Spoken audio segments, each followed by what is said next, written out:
Hi there, I'm Luke, welcome back to PhotoBite, and today we're checking out the Mavic Air. Let's get into it.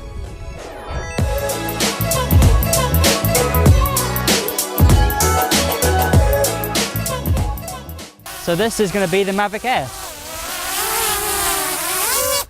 So the Mavic Air is one of DJI's new iterations, and we have to say we are quite impressed with its size.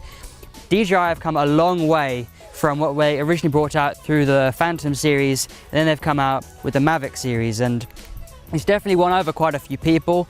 Some are quite skeptical due to its size, but from what we've been playing with it and the way it's been working, we really are impressed by it. The number of sensors this thing has is very hard to count. You have 2 in the back, you have 4 in the bottom, and you have 2 in the front as well. So it really is covering all bases. The only side it doesn't cover are the left and right flanks, but the way that these work is it's very rare you'll be colliding into something sideways, and if you are doing that, do be careful. The camera on themselves is a 1/2/3 sensor, so same as the Mavic Pro. However, you are looking at a slightly wider angle lens coming in at 24mm, which is really nice. Now, a few people, for filmmakers, they do like to use filters. I'm happy to report that you can still do that, so you can remove these little filters here and then put on some NDs or a polarizer of your choosing. The battery life itself comes in at about 21 minutes, so it's not that long, but it surely is long enough to get the shot that you want. If you're after that extra bit of battery life, then it might be wise to look at the Mavic Pro. However, you won't be disappointed when it comes to the video features with this one. So when it comes to video, you can shoot 4K at 100 megabits a second, and you can also do 1080 up to 120 frames a second. So this really is packed and designed primarily for video. You've still got your 3-axis gimbal on the front, so you're still looking at super stable shots. The Spark was only 2, and this meets what the Mavic Pro could do, which was 3. In terms of its size and design, we feel more people are going to go for this one over the Pro. One of the downsides with this one is the fact that you don't have radio control, you only have Wi-Fi. So if you are looking to fly it over a far distance, you will need to be mindful that you've got to keep your eye on it and not let it fly too far away, otherwise it will turn around and come back. So the remote is very similar to the Sparks in the fact that it has no screen, so that's what is different from the Mavic. One thing you may also notice is the toggles. They're actually hiding on the inside, so you can actually store them away and then take them out when you need to, and they just screw in like that. That is definitely a nice feature, and I do hope to see that more in other models that they look to bring out, because that is a nice feature. However, do be careful when you go to put them back, because you can lose them. We almost lost them when we first got it out the box. That was my fault. I wasn't paying attention and I forgot that was one of the features. So do be mindful of that and make sure you put them away properly and don't lose them. When it comes to pairing up, just like the Spark, there is a barcode actually on the inside of the Mavic, which sits just there, so you can pair it up nice and easy. DJI products have always been very good with that when it comes to consumer use, so they understand how a consumer will work it and they don't make it too complicated. One of the nice features about the remote as well is they've kept most of the design from the Spark. However, they have removed contrast control, which is one of the other dials. So you've only got one dial and then just a button here to use as a trigger, but you can customize to what you use it for. That is a disappointment in my opinion. I do wish it kept that, because it was a nice feature, especially when I was going out and I was doing photography. Sometimes I would spin the camera around and it would be overexposed, so it's nice to take control of the exposure compensation.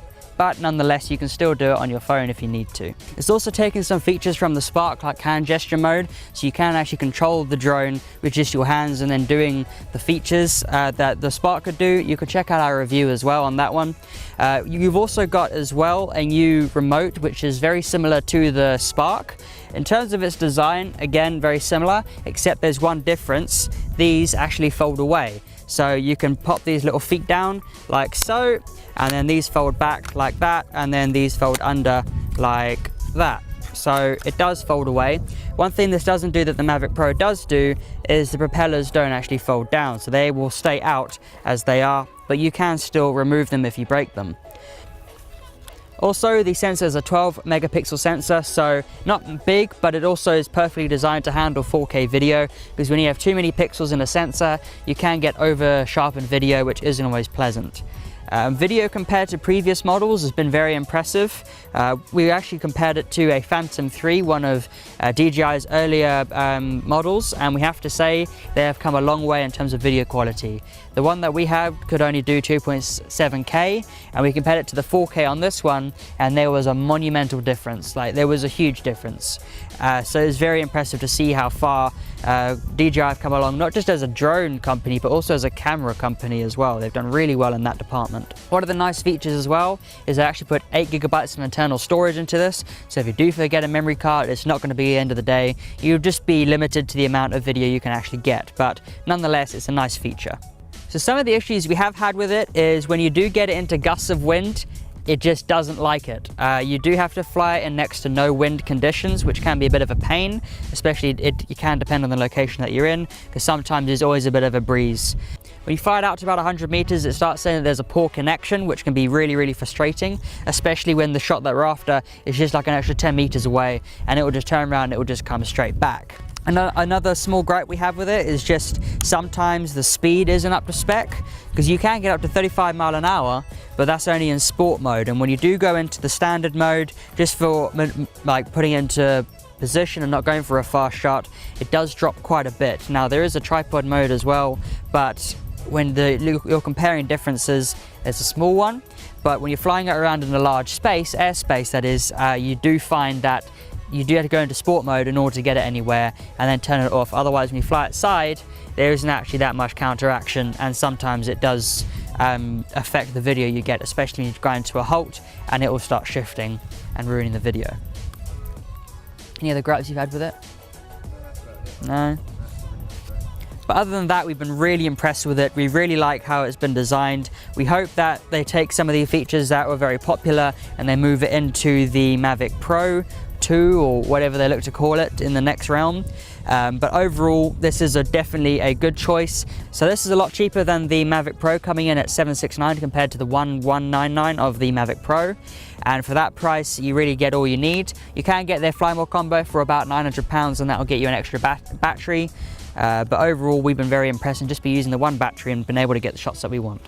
The people that I see using it are mainly filmmakers on a budget. Currently, the way that the DJI ecosystem is sitting, this one does have a lot of video features that are better than the Mavic Pro. So I see more people at the moment leaning towards it. They won't be disappointed with what they're getting. I would advise, if you are looking to do quite a bit of filming with it, to go with the Fly More combo and get that extra battery. But those are the kind of people I see using it. Also, maybe a couple of hobbyists who want a bit more than what the Spark could offer. And also anyone who travels a lot and they want to go with a smaller drone, they're happy with their Mavic, but they don't mind upgrading in a weird way to go with something smaller, slightly faster, and has a lot better video spec. Overall, very impressed with it. We love what they've done with it. We love to see what DJI have moved on to. It was a little unexpected when they announced it, but we surely aren't disappointed. But other than that, that's our review on the Mavic Air. If you have any questions, leave them down in the comments below. Otherwise, don't forget to subscribe. And on that note, I'm Luke, this is PhotoBite, and we'll see you next time.